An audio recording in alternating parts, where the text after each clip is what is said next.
The rain pressed softly against the tall window, as if it too wished to come inside and hear the truth Lady Isabella Montgomery had been avoiding all day. The sky above New York City was gray and heavy, and the narrow street below her father's townhouse glistened with wet stone. Isabella stood still, her hand resting against the cold glass, watching the rain fall in slow lines. She did not cry.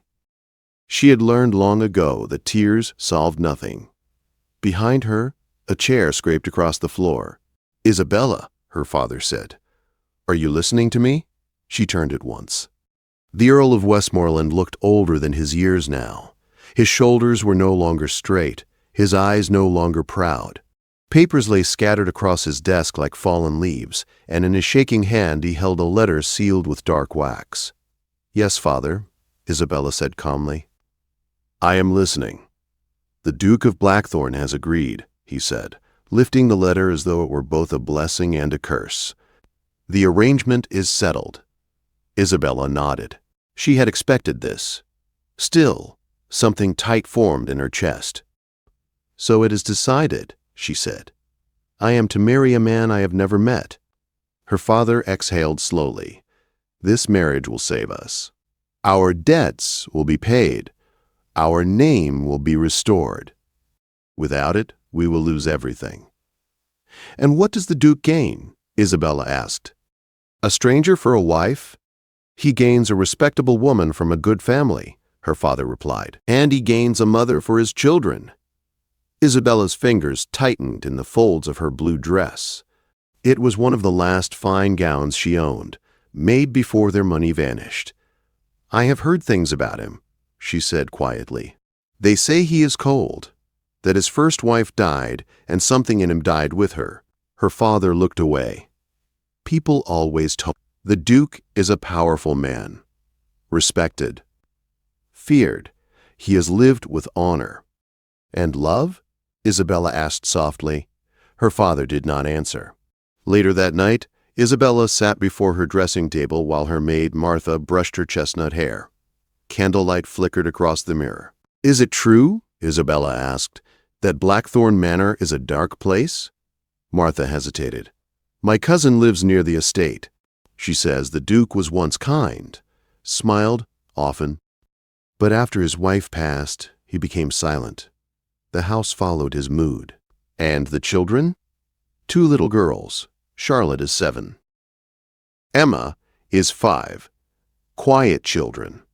Kept mostly in the nursery." Isabella's eyes softened. "Children without a mother need warmth. You have always had a gentle heart," Martha said. "Remember the farm children you used to read stories to?" "Yes," Isabella said, "before we lost everything." She lifted her chin. "I did not choose this life, but I will not walk into it weak." The next evening, the grand ballroom of Lady Harrington's home glowed with candlelight. Music floated through the air as Isabella entered on her father's arm. She wore ivory silk embroidered with green thread, her last elegant gown. Whispers followed her. "That is the girl who will marry Blackthorn." "Poor thing." Then the room fell quiet. "The Duke of Blackthorn," announced the butler. Isabella looked up. He stood tall and still, dressed in black, his presence heavy and commanding. His dark hair was touched with silver, his gray eyes sharp and distant. His face showed no warmth, no curiosity, only control. When he reached her, he bowed and took her hand. "Lady Isabella," he said, "I trust you understand the arrangement." "I do," she replied. "Good. I do not care for unnecessary talk." His words were calm, but they stung. "You will manage my household and raise my daughters," he continued. "That is all." She met his gaze. "Then we are agreed. This is a business arrangement." "Yes," he said. "Exactly." They danced. His steps were perfect. His touch was careful and distant. "Do you see your daughters often?" she asked. "They are presented to me on Sundays," he said. That is sufficient. Her heart ached for the children she had not yet met. 3 weeks later, in a quiet church, Isabella stood beside him as vows were spoken. His kiss was brief and cold. As they turned away, He leaned close. "My heart died with the mother of my children," he whispered. "Do not expect more." Isabella smiled for the guests, but inside, something hardened. The carriage carried her away from the city toward Blackthorn Manor. The Duke read documents in silence. At dusk, the manor appeared through the trees. Old stone, tall windows. More shadow than light. Inside, servants lined the hall. "Welcome, Your Grace," said the butler. Two little girls waited by the fire. "This is your new Duchess," the Duke said. "She will raise you." Isabella knelt before them. "I am pleased to meet you," she said gently. They curtsied perfectly. That night, Isabella stood alone by her window, staring into the dark grounds. "This house needs light," she whispered, "and those children need love." The Duke believed his heart was dead. Isabella did not. And she would not let this house remain frozen forever. Life at Blackthorn Manor settled into a quiet rhythm, though the silence felt heavy rather than peaceful. Isabella learned quickly that the house followed the Duke's habits. Meals were taken at exact hours. Servants moved softly, speaking only when required. Laughter did not echo in the halls. Even the clocks seemed to tick more quietly than they should. The Duke kept his distance. At dinner, he spoke only of estate matters or business affairs. When the meal ended, he left at once, retreating to his study or riding out before dawn. Isabella did not question him. She observed, listened, and waited. Each morning she visited the nursery. Charlotte greeted her with perfect manners, her back straight, her hands folded. Emma watched her with wide eyes, curiosity fighting with shyness. The governess, Miss Winters, stood close, correcting posture, tone, and every small movement. Isabella did not challenge her at first. She watched how the children behaved, how they spoke only when spoken to, how Emma flinched when she spilled ink, how Charlotte apologized for things that needed no apology at all. One evening, Isabella asked softly, "May I read to you tonight?" Miss Winters frowned. "Their schedule is strict, Your Grace." "Tonight," Isabella said gently but firmly, "I would like to read." She chose a simple story about a brave girl who saved her village through kindness rather than force. As she read, Emma leaned closer. Charlotte listened quietly, but her eyes shone. When the story ended, Emma smiled. "I like that one better." Isabella tucked them in herself. Later that night, a small knock came at her door. Emma stood there in her nightgown, clutching a worn stuffed rabbit. "I wanted to say good night again," she whispered. Isabella knelt and kissed her forehead. "You are always welcome." Something warm stirred in Isabella's chest. This was where she belonged. Weeks passed. Autumn deepened. Isabella brought small changes. Walks in the garden, drawing time, music in the afternoon. Miss Winters objected often, but Isabella never raised her voice. Authority did not need shouting. One afternoon, Emma ran into the library in tears. She took it. Emma sobbed. She said, "I am too old." Isabella knelt at once. "What did she take?" "My rabbit." Isabella went straight to the schoolroom. "Miss Winters," she said calmly, "return it." "It encourages childish attachment," the governess replied stiffly. "She is 5, Isabella said, "and she will have it back." Miss Winters hesitated, then obeyed. That evening, the Duke appeared at Isabella's door. "There was an incident," he said coldly. "There was," Isabella replied evenly. "Your daughter was crying." "I prefer order, and I prefer kindness," Isabella said. "Children need more than rules. You forget your place." "I remember it very well," she answered. "I am their stepmother." For a long moment, he said nothing. "They seem calmer," he admitted finally. "You may continue your visits." It was a small victory, but Isabella felt it deeply. Soon after, the Duke left on business. During his absence, Isabella was asked to attend a charity meeting in his place. Many expected little from her. She surprised them. She spoke with intelligence and quiet confidence. Invitations followed. Respect grew. A gift arrived from the Duke. A fine shawl. No note. Isabella understood. It was acknowledgement. When troubling reports arrived about unsafe conditions at one of the Duke's mines, Isabella did not wait. She traveled there herself. What she saw shocked her. Children worked long hours. Tunnels cracked, air thick with dust. She ordered immediate changes, repairs, shorter hours, better care. When the Duke returned, he was furious. "You exceeded your authority." "I saved lives," Isabella said. He read her reports in silence. "The changes will stand," he said at last. Something shifted between them.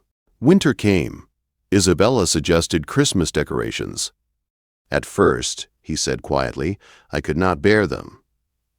"Then let us honor her memory," Isabella replied. "Not bury it," he agreed. The house filled with greenery and light. The servants smiled. The children laughed. On Christmas Eve, he watched Charlotte and Emma by the tree. "Your mother loved this season," he said. Later, he gave Isabella a book of poetry. "You quoted it once," he said. "I noticed."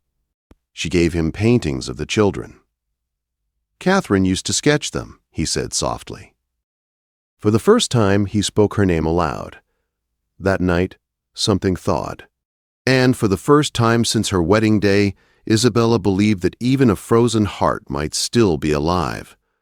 Spring came slowly to Blackthorn Manor, as if the land itself needed time to trust the warmth again. Buds appeared on bare branches, and pale green spread across the fields. Isabella welcomed the change, sensing that something within the house was shifting as well. The Duke no longer avoided the nursery. At first, his visits were brief and awkward. He stood near the door, hands behind his back, watching Charlotte practice her lessons or Emma draw pictures at the small table. The children stiffened when he entered, but Isabella noticed how his eyes softened when he thought no one was watching. One afternoon, Emma held up a picture. "I drew us," she said. The Duke hesitated, then stepped closer. "You included the roses," he observed quietly. "They were Mama's favorite," Emma said. Something passed across his face, sharp and painful, but he nodded. Yes, they were. That night, Isabella found him standing alone in the garden, staring at the rose bushes now in bloom. "She loved this place," he said without turning. "I let it die." "You were grieving," Isabella replied. "Grief makes people disappear from their own lives." He was silent for a long time. "I thought keeping everything unchanged was respect," he said finally, "but it was fear." Before she could answer, a visitor arrived unexpectedly. James Harlow, the late Duchess's brother, demanded to see the Duke. His arrival brought tension thick enough to taste. "You had no right to let him stay," the Duke said sharply to Isabella. "He deserves to be heard," she replied calmly. "And so do you." Harlow accused him openly, repeating old wounds, old blame. He spoke of letters, of fear, of suspicion. Isabella listened. Then she asked for truth. At last, the Duke broke. He spoke of secret political work, of child labor reform, of time spent in dangerous conditions to gather proof. He spoke of letters Catherine had misunderstood, of silence meant to protect a cause. Harlow did not believe him. Until Isabella suggested the conservatory, they found the diary hidden inside a desk Catherine had loved. Page by page, the truth unfolded. Catherine had not feared betrayal. She had feared losing him. She believed he was slowly killing himself for a cause he never shared with her. She had written in anger, fear, and love. The room fell silent. "I was wrong," Harlow said finally, his voice breaking. "I blamed you because I needed someone to blame." The Duke closed the diary with shaking hands, and I hid from the truth because it hurt too much to face. For the first time in years, Catherine's memory no longer stood between them like a wall. It became a bridge. Harlow left with apologies, and peace he had not known in years. That evening, the Duke sat alone, the diary resting on his knee. "I failed her," he said quietly when Isabella joined him. You loved her, Isabella replied, and love does not vanish because of mistakes. He looked at her then, really looked at her. You brought light back into this house, he said, into my children, into me. He reached for her hand, unsure. She did not pull away. I told you my heart was dead, he continued. I believed it. And now? She asked softly. I was wrong. He kissed her then, not with duty or formality, but with care, with feeling. From that day, the house changed openly. Laughter returned. Meals stretched longer. The Duke walked with his daughters through the gardens, listened to Charlotte play music, allowed Emma to braid his hair with flowers. One afternoon they sat beneath an old oak tree. Emma wore a crown of wildflowers. Charlotte read poetry aloud. Isabella leaned against the Duke's shoulder. I used to think loving again would betray Catherine, he said quietly. Now I know it honors her. Isabella smiled. What began as duty became devotion. What began as silence became truth. And the Duke, who once whispered that his heart belonged to another, now held Isabella's hand openly, knowing his heart had found its way home again.